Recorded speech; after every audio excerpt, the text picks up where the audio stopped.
నేను కొయిదా పిహెచ్సిలో సిహెచ్ఓస్గా చేస్తున్నామండి. గత 5 సంవత్సరాలుగా మేము ఏజెన్సీ ఏరియాలో అన్ని రకాల సర్వీసెస్ అందించడం జరుగుతుంది.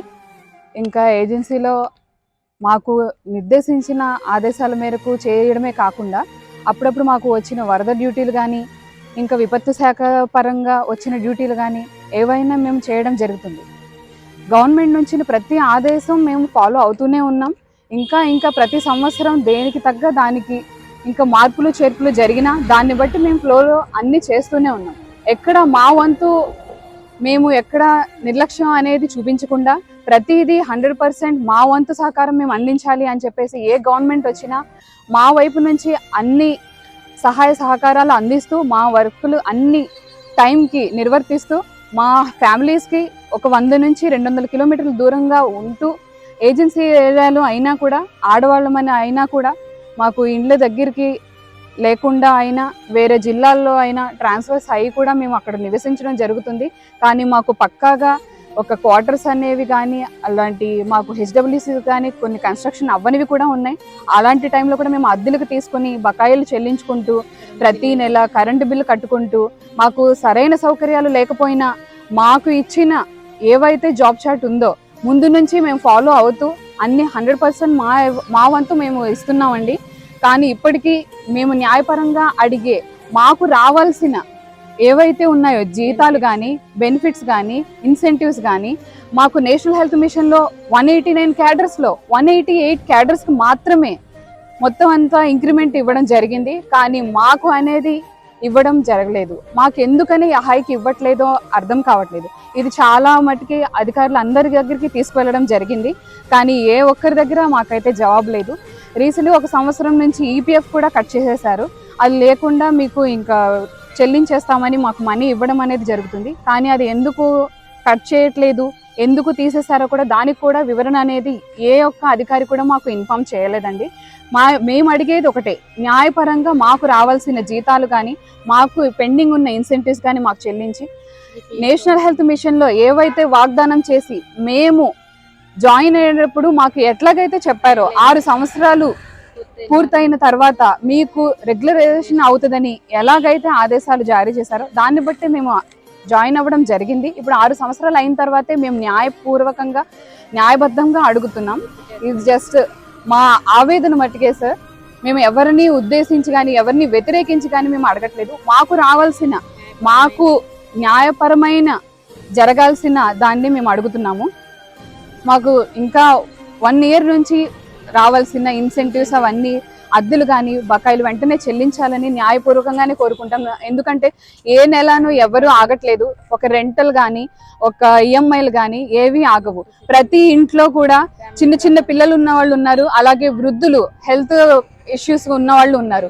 అటు పెద్దవాళ్ళని పేరెంట్స్ని చూసుకోవాలి, అలాగే చిన్న చిన్న పిల్లలు ఉన్న వాళ్ళ భవిష్యత్తును కూడా మేము ఆలోచించుకొని మేము జాగ్రత్త పడాలి. ఏదైనా సరే ఏ వృత్తిలో అయినా సరే అభివృద్ధి అనేది మేము కోరుకుంటాం. అందరికీ నమస్కారం అండి. నా పేరు సుధారాణి. నేను కేఆర్పురం పిహెచ్సి నందు MLHPCHOగా వర్క్ చేస్తున్నాను. ఎనపల్లి ఆయుష్మాన్ ఆరోగ్య మందిర్లో వర్క్ చేస్తున్నానండి. నేను ట్రైబల్ ఏరియాలో వర్క్ చేస్తున్నానండి. 7th బ్యాచ్లో జాయిన్ అయ్యాను. నేను జాయిన్ అయినప్పటి నుంచి కూడా నేను ట్రైబల్ ఏరియాలోనే వర్క్ చేస్తున్నాను. యాక్చువల్లీ నా నెగిటివ్ ప్లేస్ విజయవాడ అండి. నాకు 2 పిల్లలు ఉన్నారు. మా హస్బెండ్ 2 పిల్లలు విజయవాడలో ఉంటే నేను ఈ ఫ్యామిలీని వదిలేసి ట్రైబల్ ఏరియాలో నేను వర్క్ చేస్తున్నానండి. ఒక పబ్లిక్ హాలిడే అప్పుడు లేదా ప్రతి వీక్ ఆఫ్లో కూడా ఇంటికి వెళ్ళడం అనేది కుదరట్లేదు. డిస్టెన్స్ ఎక్కువ ఉండడం వల్ల, ఇంకొకటి ఛార్జీలు అలవెన్స్ నేను ఎక్కువ పెట్టుకోలేక కారణం చేత నా పేద పరిస్థితి కూడా ఒక కారణంగా ఉండటం వల్ల నేను ఇంటికి వెళ్ళకపోతున్నాను. కానీ నాకు మిగిలిన బాధ ఏంటంటే నా పిల్లలు చాలా చిన్న పిల్లలు. మనం న్యూస్ పేపర్లో వింటున్నాము, రెగ్యులర్గా న్యూస్లో కానీ పేపర్లో కానీ టీవీలో కానీ చూస్తున్నాము. చిన్నపిల్లల్ని పాడు చేసేసారు, ఆడపిల్లలు ఇబ్బంది పడుతున్నారు అనేది మనం చూసాం. నాకు 2 ఆడపిల్లలు ఉన్నారు. నా పిల్లలకి సేఫ్టీ ఎక్కడి నుంచి వస్తుంది?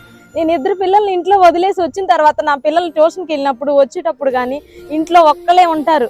మా హస్బెండ్ డ్యూటీకి వెళ్ళిపోతారు. నేను చూస్తే ఇక్కడ ట్రైబల్ ఏరియాలో ఉంటున్నాను. నా పిల్లల సెక్యూరిటీ ఎక్కడ నుంచి వస్తుంది? వాళ్ళు తిన్నారా లేదా, దానికంటే ఎక్కువ సేఫ్గా ఉన్నారా లేదా అనే భయం ఒకటి ఎక్కువ అయిపోతుంది. ఈ ఎక్కువ భయంతో మేము చాలా మనస్తాపానికి గురి చెందుతున్నామండి.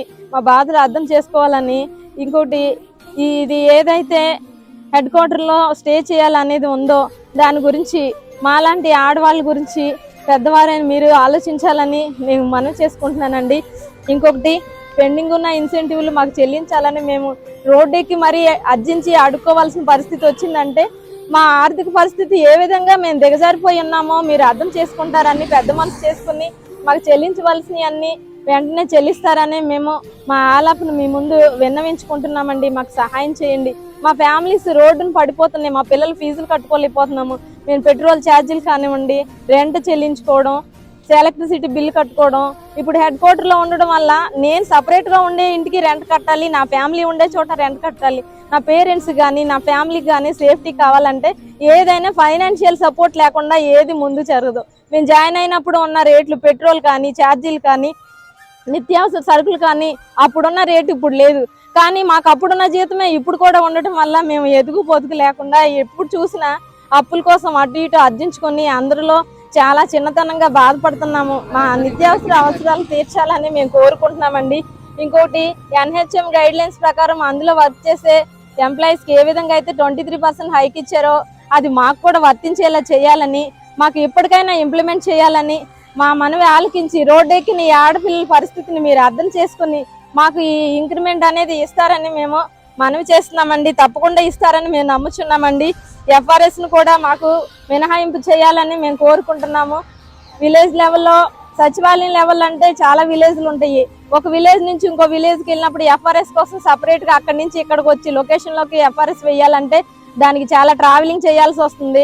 ఎండైనా ఇబ్బంది అవుతుంది. వర్షాకాలంలో అయితే ట్రైబల్ ఏరియాలో రోడ్డు మీదకి కాలువలు వచ్చేసి కారులే కొట్టుకెళ్ళిపోయే పరిస్థితుల్లో ఉంటున్నాం మేము. అటువంటి టైంలో మేము కరెక్ట్గా లొకేషన్కి వచ్చి టైంకి FRS చేయాలంటే మాకు చాలా ఇబ్బందిగా ఉంటుంది. మాకు ప్రాణాపాయ పరిస్థితులు. నేను వర్క్ చేసే చోట అయితే అడవిలో నుంచి మృగాలు తప్పించుకొచ్చి పులి వచ్చింది, ఈ రోడ్డు నుంచి ఆ రోడ్డు క్రాస్ చేసి అటువైపు వెళ్ళింది అనే వార్తలు తరచుగా వింటూ ఉంటాం. అటువంటి ఏరియాలో ఉంటున్న మేము ఏ మృగానికైనా బలైపోతే మా ఫ్యామిలీకి సపోర్ట్ కావాలి, నా పిల్లలకి భరోసా కావాలి. నేను భద్రత లేకుండా ఏమీ లేకుండా నా ఫ్యామిలీ వదిలేసి, హస్బెండ్ని, పిల్లల్ని అందరినీ వదిలేసి దిక్కులేనిదేలాగా హెడ్ క్వార్టర్లో స్టే చేసి నా ఒక్కదాని వరకే ఉంటే చాలే అనుకుంటే రేపు నాకేమన్నా అయితే నా బిడ్డల పరిస్థితి ఏంటండి?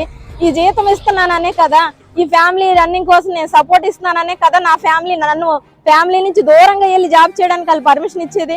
ఈ భరోసా లేకుండా, భద్రత లేకుండా నా ఫ్యామిలీ అయినా బాగుంటుంది కదా, నేను ఏ మృగం తినేసి చనిపోయినా, ఎలాగ ఏ వరదలో కొట్టుకెళ్ళిపోయినా నా ఫ్యామిలీకి సపోర్ట్ కావాలి, భద్రత కావాలి. ఇంకోటి EPF మళ్ళీ పునరుద్ధరించాలని నేను కోరుకుంటున్నానండి.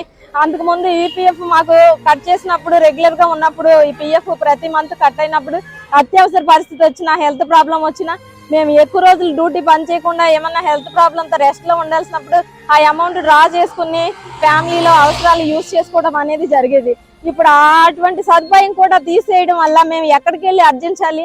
మమ్మల్ని చూసి, మా పరిస్థితి చూసి మాకు ఎవరన్నా రెంట్లకి అనేది ఏంటి అప్పులు ఇవ్వడానికి కూడా ఎవరు ఇష్టపడట్లేదు. మీ జీతం ఏ నెలలో వస్తుందో తెలియదు, ఎన్నో తారీఖు వస్తుందో తెలియదు, ఏం చూసి వాళ్ళు మీకు అప్పులు అని అడుగుతున్నారు మమ్మల్ని. ఇళ్ళ అద్దెలు కట్టుకునే విషయంలో అయితే చాలా ఇబ్బంది పడుతున్నామండి. పేషెంట్లు ఏ టైంలో పడితే ఆ టైంలో మినిమం 9 AM నుంచి 4 PM వరకు డ్యూటీ అన్న గైడ్ లైన్స్ ఉన్నాయి తప్ప 24 hours మేము డ్యూటీలో ఉన్నట్టే జరుగుతుంది. నైట్ టైం వస్తారు, తలుపులు కొడతారు, డ్రింక్ చేసి వస్తారు జెంట్స్. నేను ఒక్కదాన్నే ఆడపిల్లని ఉంటున్నాను, హెడ్ క్వార్టర్లో స్టే చేస్తున్నాను. ఫుల్గా తాగేసి మందు కొట్టేసి అబ్బాయి వచ్చి తలుపులు కొట్టి, నువ్వు తలుపు ఎందుకు తీవు, నాకు ఇప్పుడు ట్రీట్మెంట్ కావాలి, నాకు ఇప్పుడు టాబ్లెట్ కావాలి, ఎందుకు ఇవ్వ అని అటువంటి పరిస్థితులు నేను ఎదుర్కొన్నానండి. మెయిన్ డోర్ క్లోజ్ చేసుకుని బ్యాక్ సైడ్ డోర్ ఓపెన్ చేసుకుని నేను వాష్రూమ్ నుండి డ్రెస్ చేంజ్ చేసుకోవడానికి లోపలికి వెళ్ళినప్పుడు కూడా పేషెంట్లు మందుల కోసం చుట్టూరు తిరిగేసి లోపలికి వచ్చేస్తున్నారు. ఏమని చెప్పాలి అటువంటి వాళ్ళకి? మేము ఈ ఇంట్లో ఆడపిల్ల ఒకటే ఉంది, తలుపు కొట్టకూడదు, వాళ్ళు తీసే వరకు వెయిట్ చేయాలని కామన్ సెన్స్ లేని మగవాళ్ళు ఉండే చోట మేము బ్రతుకుతున్నాం. మా సెక్యూరిటీ లేకుండా మా భర్తలు మమ్మల్ని నమ్ముతారండి? నీకు ఉద్యోగంలో కంటే ఈ ఫ్యామిలీ కంటే ఉద్యోగం ఎక్కువైపోతుందా అని అడుగుతున్నారు. అక్కడ ఎవరన్నా నచ్చారా, నీకు బాగున్నారా, ఇల్లు గుర్తు రావట్లేదా, డ్యూటీలోనే ఉండిపోతున్నాం అని అడుగుతున్నారు.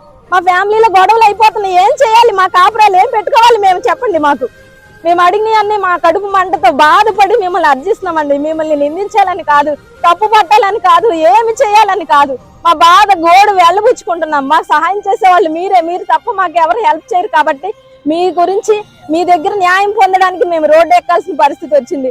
1 రోజు కాదు, 2 రోజులు కాదు, మీరు దయ చూపే వరకు మేము ఇదే విధంగా రోడ్డు మీద ఎదురు చూస్తూనే ఉంటామండి. శాంతియుతంగానే మా నిరసన మేము తెలియజేస్తాము.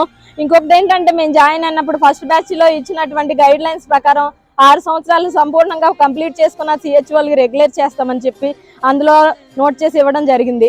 ఇప్పుడు దాని గురించి మేము న్యాయం చేయమని, మీరు ఇచ్చిన మాటను నిలబెట్టుకోవాలని, అందరినీ కాదు 6 సంవత్సరాలు పూర్తయిన వాళ్ళని మీరు ప్రస్తుతం రెగ్యులర్ చేస్తే ఆ నమ్మకం, ఆ భరోసాతో మిగతా వాళ్ళు కూడా మరింత టైం మేము మనస్ఫూర్తిగా వర్క్ చేయడానికి మేము ముందుకెళ్తామండి, సంతోషిస్తాము. దాన్ని మీరు దృష్టించాలని మేము కోరుకుంటున్నామండి. అద్దెలు కానీ, కరెంటు బిల్లులు కానీ, ఇంకొకటి ఏంటంటే ఈపీఎఫ్ కానీ మళ్ళీ రీస్టార్ట్ చేయాలని, మాకు సకాలంలో చెల్లించాలని కోరుకుంటున్నాం. మీరు ఎంత లేట్కి ఇచ్చినా కూడా రెంట్ కట్టించుకునే వాళ్ళు, ఇంటి ఓనర్ అనేవాళ్ళు 1st తారీఖు వచ్చేటప్పటికి అమ్మ నవ్వుతో చెప్తారు. మా ముఖంలో ఏడుపు ఒకటే తక్కువ అవుతుంది. జాబ్ చేసే స్థాయిలో ఉన్నాం కాబట్టి ఏడవలేకపోతున్నాం మేము. నీ జీతం వచ్చినా రాకపోయినా నాకు సంబంధం లేదు, నీ దగ్గర డబ్బులున్నా లేకపోయినా నాకు అవసరం లేదు. నేను డాక్టర్ కట్టుకోవాలి, నాకు డబ్బులు ఇవ్వు. నాకు టైం అయిపోయింది, రెంట్కి నెల అయిపోయింది, నాకు డబ్బులు ఇస్తావా? ఇవ్వ. నువ్వు డబ్బులు ఇవ్వాలి, నేను వెళ్ళాలి అని గుమ్మం దగ్గర కూర్చుంటున్నారు. మీరు ఎప్పుడో ఇస్తే అది రెంట్ కట్టాల్సిన డబ్బులు, కరెంటు బిల్ కట్టాల్సిన డబ్బులు అప్పటి వరకు ఇంటికి వాళ్ళు ఆగట్లేదు. 5 నిమిషాల్లో ఇల్లు ఖాళీ చేయి, రోడ్డు మీద పడేస్తాం ఇవన్నీ అంటున్నారు. అంత స్టాక్ పెట్టుకుని, చాలా ఖర్చుతో కూడినటువంటి ఎక్విప్మెంట్, సబ్ సెంటర్ ఎక్విప్మెంట్ పెట్టుకుని, మెడిసిన్స్ పెట్టుకుని రోడ్డు మీద పడి మేము ఏం చేసుకోవాలండి? వర్షం వచ్చినా, మంచు పడినా, ఎండ పడినా ఆ ఎక్విప్మెంట్ అంతా పాడైపోద్ది, డ్రగ్స్ అన్ని పాడైపోద్ది. ఇంకా ఆడపిల్ల నిలువు నీడ లేని పరిస్థితి అయిపోతుంది. ఇంటికి వాళ్ళతో చాలా ఇబ్బందులు ఎదుర్కొంటున్నాం మేము నిద్రపోయే టైంలో కూడా ఎవరన్నా వస్తే అక్కడ ఉంది వెళ్ళు అని పంపిస్తున్నారు. కొన్ని అమ్మాయి డ్రెస్ మార్చుకుంటుంది, ఏమని తలుపేసింది కదా కొంతసేపు ఆగండి అని కూడా అనట్లేదు. వాళ్ళు రెంట్ ఇచ్చే వరకు మమ్మల్ని పీడిస్తూనే ఉన్నారండి. చాలా మేము ఇబ్బంది పడుతున్నామండి. మా కడుపు ఇంత బాధ పెట్టుకుని మేము తప్పని పరిస్థితుల్లో రోడ్డు ఎక్కాం తప్ప మిమ్మల్ని అగౌరపరచాలని కాదు, మిమ్మల్ని ఏ విధంగా కించపరచాలని కాదు. మా న్యాయమైన ఆవేదన అర్థం చేసుకుని మాకు సహాయం చేస్తారని మేము అభ్యర్థిస్తున్నామండి.